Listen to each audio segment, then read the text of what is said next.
그리스도 안에 뿌리내린 믿음에 대해서 생각하겠습니다. 골로새서 2장 6절, 7절을 읽겠습니다. 그러므로 너희가 그리스도 예수를 주로 받았으니 그 안에서 행하되 그 안에 뿌리를 박으며 세움을 받아 교훈을 받은 대로 믿음에 굳게 서서 감사함을 넘치게 하라. 지금 난 예수를 믿겠다고 마음을 굳힌 결심한 신자가 있다면 하나님께서 기뻐하실 것입니다. 천국에서는 잃어버린 자녀가 돌아옴으로 큰 잔치를 벌인다고 합니다. 언제부터 예수님을 믿기 시작했든지 간에 하나님 앞에 예배자로 살아가려는 모습을 하나님께서 얼마나 귀하게 보실지 감히 상상이 되지 않습니다. 그런데 오랫동안 자식 얻기를 고대하던 부모가 아기 낳은 기쁨에만 빠져 있으면 안 되고 자식을 잘 키워야 한다는 부담감을 가져야 하듯이 교회는 새로운 신자를 환영하는 것으로만 그쳐서는 안 되고 그 사람을 하나님의 자녀답게 양육해야 한다는 책임감을 지녀야 합니다. 또한 교회에 발을 들인 사람은 구원받은 하나님의 자녀답게 바로 살기 위해 가르침을 받아야 할 책임이 자신에게 있다는 사실을 항상 기억해야 합니다. 그렇다면 예수님을 믿기 위해서는 어느 수준까지 바라보고 믿어야 하는 것일까요? 예수를 믿는다는 것이 무엇을 뜻하는지 살펴볼 필요가 있습니다. 골로새서 2장 6절입니다. 그러므로 너희가 그리스도 예수를 주로 받았으니 예수를 믿는다는 것은 예수님을 주님으로 영접했다는 뜻입니다. 이 말은 또한 두 가지 의미를 담고 있습니다. 1차적인 의미는 예수 그리스도께서 나의 구원자가 되시며 예수님만 믿으면 하나님 나라에 들어가는 줄로 알겠습니다라고 결단하는 것입니다. 이는 예수님을 믿겠다고 일어서는 것과 같습니다. 예수님을 주로 받아들이는 것이지만 아주 초보적인 단계입니다. 2차적인 의미는 예수 그리스도는 절대 복종해야 할 나의 주권자가 되심을 알고 그분께 충성을 맹세하는 것입니다. 내가 예수님을 주님으로 받았다는 말은 이제 예수 그리스도께 절대 충성하겠습니다. 예수님만이 나의 절대 권력자요 주관자이며 절대적인 하나님이 되십니다라는 것을 시인하고 충성하는 맹세를 하는 것입니다. 바로 이것이 예수를 믿는 것입니다. 이 두 가지의 의미를 잘 알아야 합니다. 예수님을 처음 믿을 때는 막연히 천국 간다는 생각으로 시작하지만 예수님을 믿는다는 것이 무엇을 의미하는지 배우다 보면 그렇게 단순한 문제가 아니라는 것을 깨닫게 됩니다. 한마디로 예수를 믿는다는 것은 자기 혁명을 가져다 준 자기 결단이라고 생각해야 합니다. 사람은 자기 자신을 제일 사랑합니다. 사람은 누구나 자기를 위해 삽니다. 오로지 자신에게 충성하며 지금 이 순간까지 살아왔습니다. 예수 믿는 것을 왜 자기 혁명이라 하는지 아십니까? 자기 자신만을 위해 살던 사람이 바뀌기 때문입니다. 가장 사랑하던 대상이 나 자신에서 예수 그리스도로 바뀌는 것입니다. 이보다 더한 극적인 혁명이 나의 삶에서 일어날 수 있을까요? 예수를 믿는다는 것은 내 충성의 대상을 바꾼다는 뜻입니다. 그리스도를 주님으로 받아들인다는 말입니다. 그런데 한 가지 명심할 사실이 있습니다. 내가 예수 그리스도를 나의 구주로 고백하고 그분께 충성을 서약하고 나면 자연히 따라오는 의무가 있습니다. 바로 그 안에서 행하는 것입니다. 그 안에서 행한다는 예수 안에서 계속 걸음을 옮긴다는 뜻입니다. 성경적으로 풀이하면 예수 그리스도의 뜻을 따라 그분을 위해 순종하며 산다는 뜻입니다. 충성을 맹세했으므로 예수님이 원하시는 삶을 살아야 하지 않습니까? 그것도 한 번 살고 끝나는 것이 아니라 평생 동안 끊임없이 그렇게 해야 합니다. 이 뜻이 우리말로는 정확하게 나타나 있지 않지만 헬라어는 그 안에서 계속 행한다는 연속성을 강조하고 있습니다. 즉, 나를 중심으로 살지 않고 예수 중심으로 사는 삶을 말합니다. 나의 기쁨을 추구하는 삶이 아니라 충성을 맹세한 주인 되신 예수님의 기쁨을 위해 모든 것을 포기하는 삶을 말합니다. 내 뜻대로 행하는 생활이 아니라 하나님의 뜻대로 행하는 삶을 말합니다. 세상의 유행을 따라가는 삶이 아니라 하나님 나라의 원리대로 살아가는 삶입니다. 이를 일컬어 예수 안에서 행한다고 말합니다. 그리고 이것이 믿는 사람의 의무입니다. 예수님을 믿겠다고 결심했나요? 신앙생활 한지 꽤 되었나요? 그렇다면 예수님이 나의 구주가 되신다는 고백에서 머물기만 하면 안 됩니다. 예수님께 충성을 맹세한 사람답게 그분이 원하시는 수준의 삶을 살아야 합니다. 이것이 예수 안에서 행하는 것입니다. 그렇다면 어떻게 해야 예수 안에서 행하는 수준의 삶을 살 수 있을까요? 나의 힘으로 가능합니까? 나의 결심으로 가능합니까? 절대 불가능합니다. 하나님께서 그것을 가능케 하는 방법과 필요한 은혜를 허락해 주셔야만 합니다. 2장 7절입니다. 그 안에 뿌리를 박으며 세움을 받아 예수를 주로 받았으니 그 안에서 행하기 위해 필요한 것이 무엇입니까? 예수 안에 뿌리를 박는 것입니다.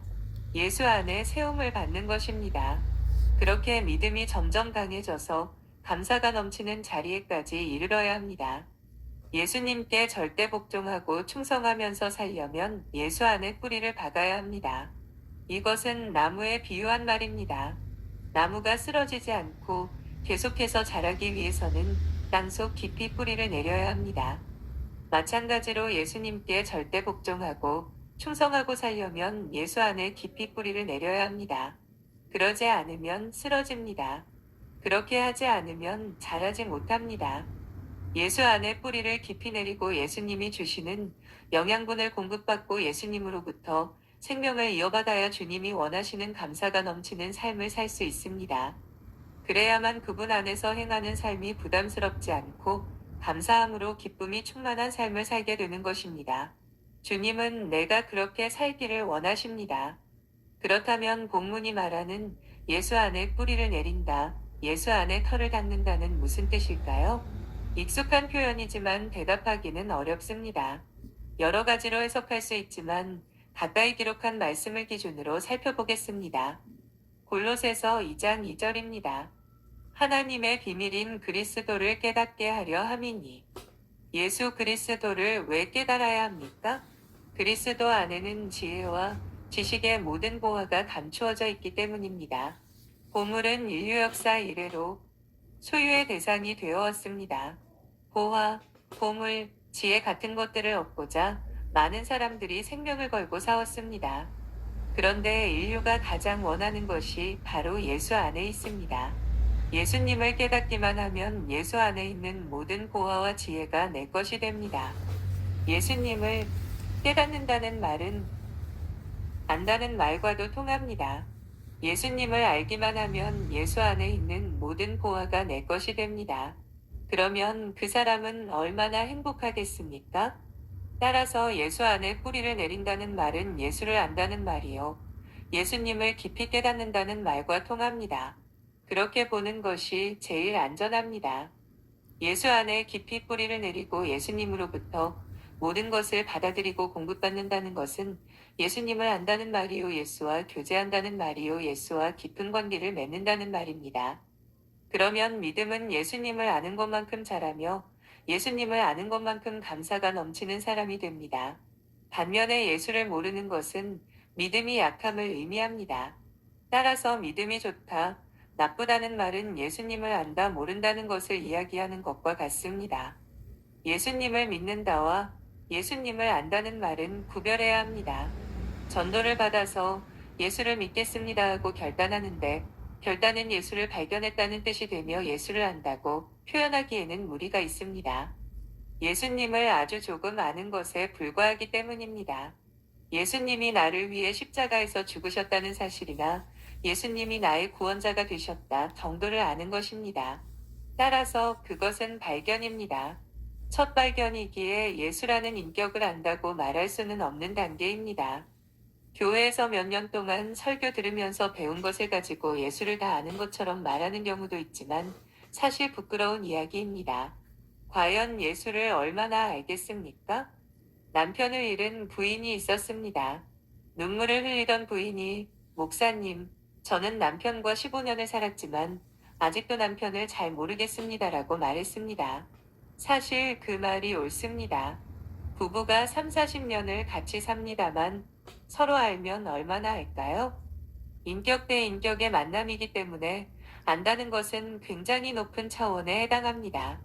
허물과 한계를 지닌 인간인지라 조금만 신경 쓰면 어느 정도 서로의 마음을 읽을 수 있지만 안다고 말하는 것은 쉬운 일이 아닙니다.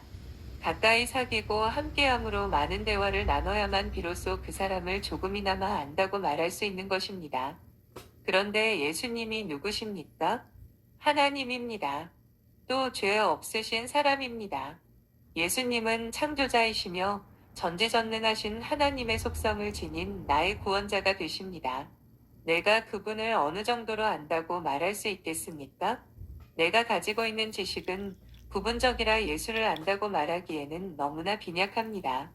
그러므로 함부로 예수를 안다고 말해서는 안 됩니다. 오늘날 많은 이들에게서 나타나는 신앙생활의 모순은 예수님을 모르는 것에서 비롯됩니다. 예수님을 알면 아는 것만큼 믿음이 자라고 신앙생활에서 겪는 모순과 고통이 줄어듭니다. 그러나 예수를 모르면 모르는 것만큼 신앙생활에 모순이 생기고 고통을 안게 됩니다. 그러므로 모든 지혜는 예수님을 얼마만큼 아느냐와 관련됩니다. 즉, 예수님께 얼마만큼 뿌리를 깊이 내리고 있느냐가 관건인 것입니다. 저는 예수를 안다, 예수를 깨닫는다, 예수님께 깊이 뿌리를 내린다는 말을 이렇게 표현하고 싶습니다. 예수님께 사로잡힌다. 사람을 깊이 알고 매혹당하면 어떻게 되나요? 잡혀버립니다. 바울이 그러했습니다. 예수님을 발견하고 그분에 대해 알기 시작하자 자신이 중요하게 여기던 모든 것이 아무것도 아님을 알게 되었다고 했습니다. 유익했던 모든 것을 배설물에 견주었습니다. 예수님을 깊이 잘 알수록 자신이 좋아하고 가치 있게 여긴 것들이 형체도 없이 전부 사라지는 것을 느꼈습니다. 바울은 자신도 모르는 사이에 예수님께 사로잡혔습니다. 예수님께 완전히 매혹당해서 그분과 비견될 만한 것이 전혀 없었습니다. 이 같은 경지에 이르면 누구든 말할 수 있습니다. 나는 예수 안에 뿌리를 내리고 있다. 예수를 안다. 예수를 깨달았다. 나는 어느 수준입니까? 내가 예수님께 사로잡혔다고 자신있게 말할 수 있습니까? 그렇게 되어야 정상입니다. 골로새 교인들은 어려운 시험을 당하는 가운데 있었습니다. 교회 안에 이상한 사람이 들어와서 예수를 잘 믿어보겠다는 사람들을 방해했습니다. 그들은 예수만 믿어서 되는 줄 아니? 헬라 철학도 배워야 되고 유대 율법도 잘 지켜야 구원받을 수 있어. 예수만 잘 믿는다고 구원받는 줄 알아? 하면서 꼬드겼습니다. 바울은 이 같은 시험을 받고 있는 골로새 교인들을 위해 골로새서를 썼습니다. 오늘날에도 비슷한 시험이 있다고 생각합니다. 어떤 면에서는 더 간사한 시험입니다. 예수를 적당히 믿는 것이 더 지성적이고 현실적이라 여기는 사람들이 신앙에 열심을 다하는 사람들에게 시험거리를 제공합니다. 빠져서, 극성이야, 미쳤어. 제대로 믿어보려는 사람들을 붙들고 말립니다. 그들은 중용을 지킴으로 균형을 잃지 않고 신앙생활을 하는 지적인 현대인이라고 자부합니다. 주일 예배를 잘 지키는 이유는 자신이 한 말은 지킨다는 자만심을 유지하기 위해서입니다. 또한 사회생활을 하면서 필요하다고 여겨질 때는 교인이라고 내세웁니다. 그러나 마음속으로는 분명한 선을 그어두고 있습니다.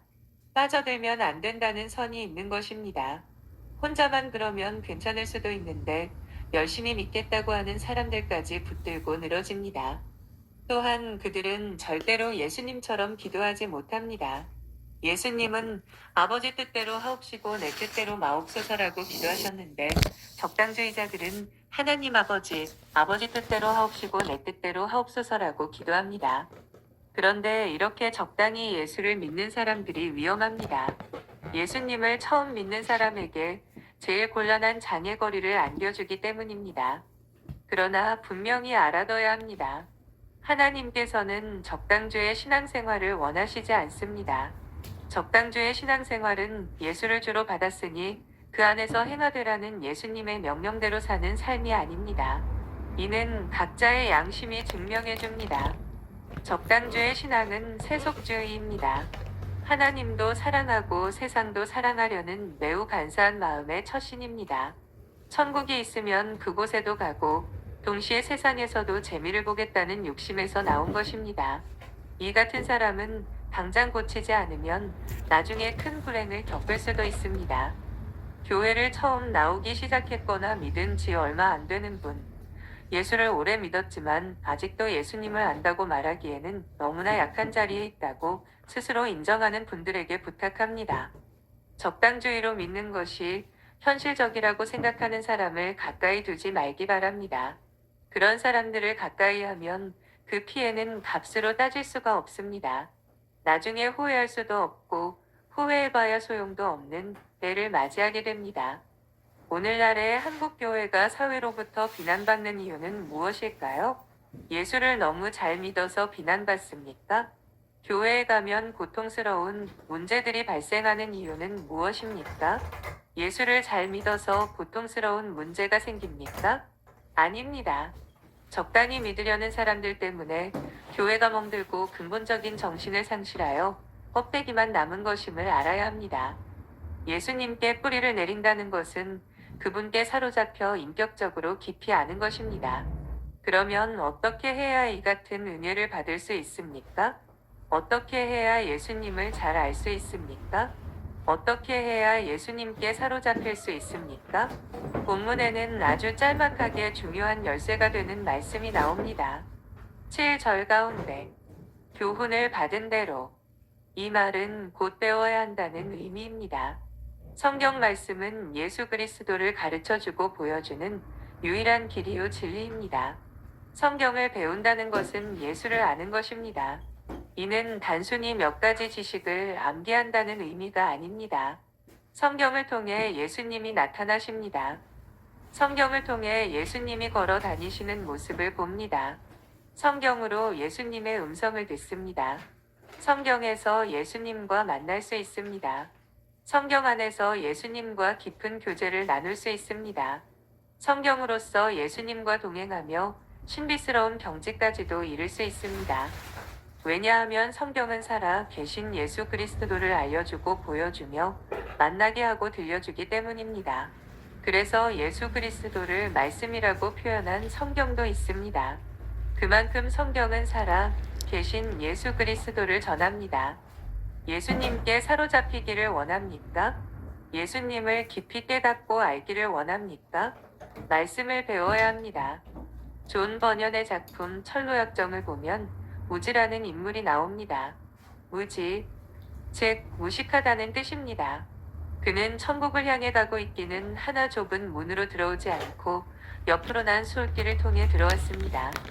이는 무엇을 의미하는 것일까요? 성경 공부는 쉬운 일이 아닙니다. 만사를 제치고 시간을 내어 에너지를 쏟아 성경을 공부해야 비로소 눈이 열립니다. 마치 좁은 길을 걷는 것과도 같습니다. 그런데 무지씨는 배우기를 싫어합니다. 그저 편하게 예수를 믿고 싶었기에 곁길로 들어온 사람입니다.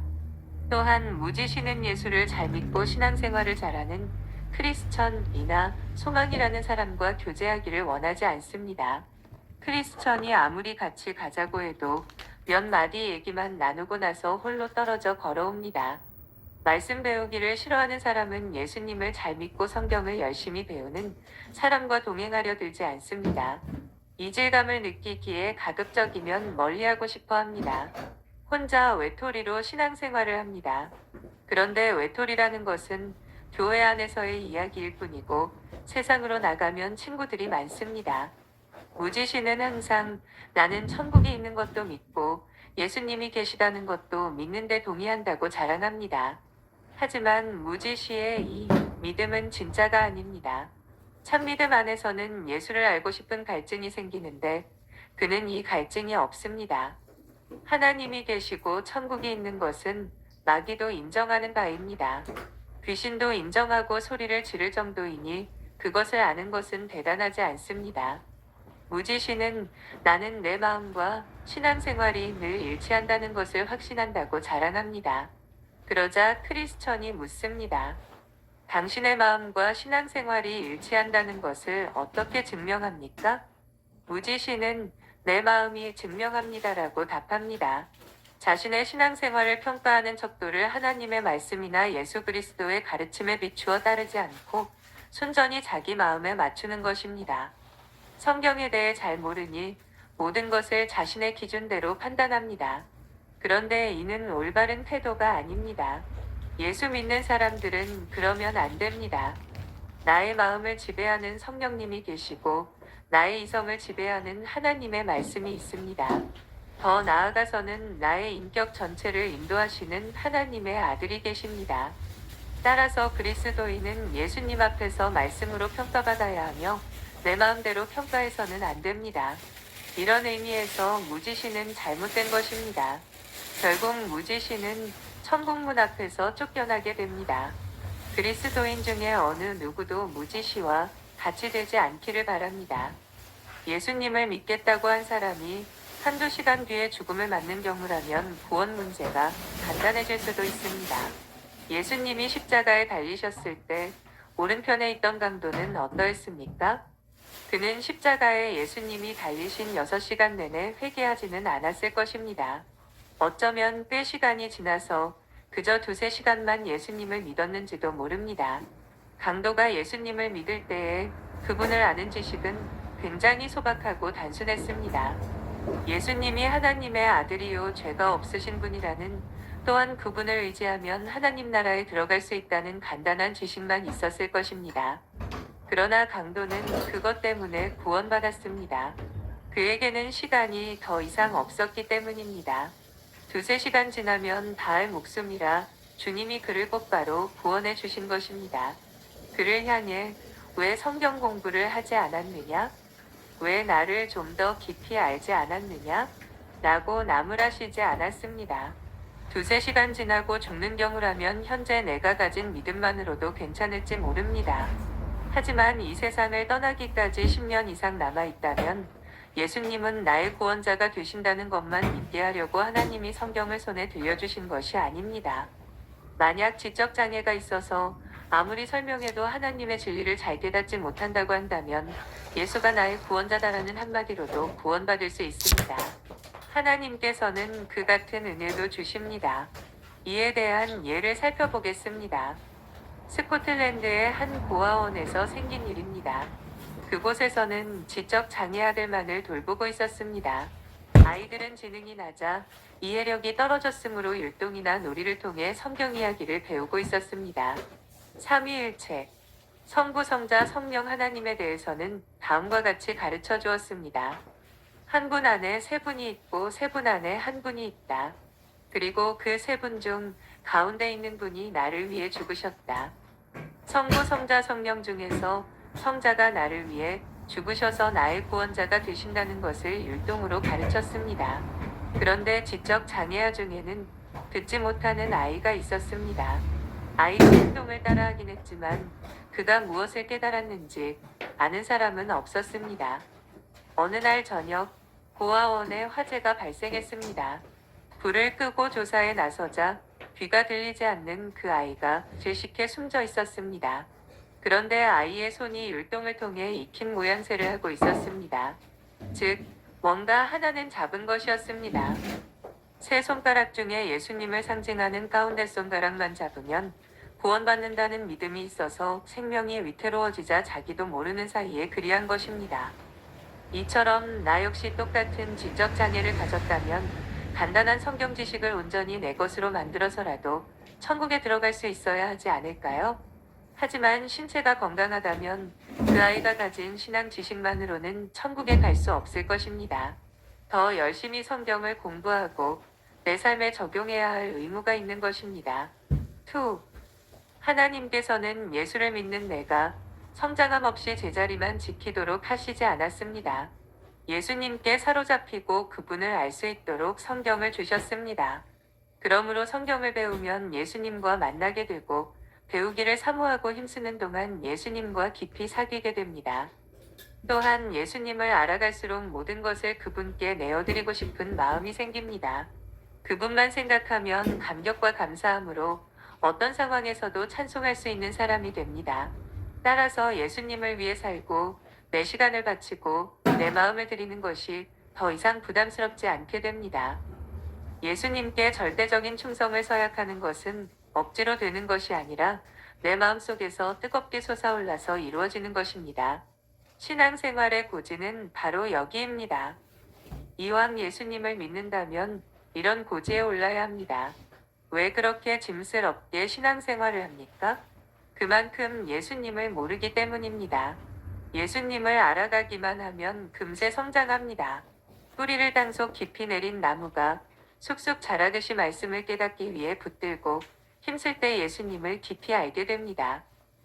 믿음이 성장함에 따라 나의 가슴은 그리스도 때문에, 그분이 주신 구원 때문에, 주님이 주신 영원한 나라 때문에, 예수님이 나와 함께 하신다는 확신 때문에, 예수께서 성령을 통해 부어주시는 하나님의 사랑과 은혜와 감사 때문에 어떤 상황에서도 세상 사람들이 범접하지 못하는 감격과 기쁨을 가진 거룩한 사람이 됩니다. 예수님을 아는 지식이 부족하면 신앙생활이 어려워지고 손해보는 것처럼 느껴집니다. 신앙생활은 울고 짜는 것이 아닙니다. 예배를 드리느라 할 수 없이 잠자리를 털고 나와 옷 갈아입고 성경 들고 사지로 끌려가는 생활이 아닌 것입니다. 위급시에 119를 부르듯이 급할 때만 하나님을 부르는 것이 신앙생활이 아닙니다. 우리들은 지금 예수님을 아는 자신의 상태가 신앙생활의 전부라고 생각하지 말아야 합니다. 이제 겨우 시작일 뿐입니다. 예수님 때문에 정말로 기뻐 뛰는 사람이 되어야 합니다. 그리고 주를 위해서는 무엇이든 할 수 있는 무궁무진한 가능성을 지닌 멋있는 사람으로 거듭나야 합니다. 신앙생활의 즐거움과 기쁨과 감사함으로 어떤 고난이 와도 새로운 힘을 공급받을 수 있도록 예수님께 사로잡혀 있어야 합니다. 이것이 그리스도 안에서 뿌리 내린 믿음의 길입니다. 예수님을 알아가며 예수님께 붙잡혀 살아가는 우리 모두가 되기를 기도합니다. 하나님 나라를 위하여 우리를 사용하시고 우리를 더욱더 풍성한 은혜 가운데 살아가게 해주실 것을 믿습니다. 아멘.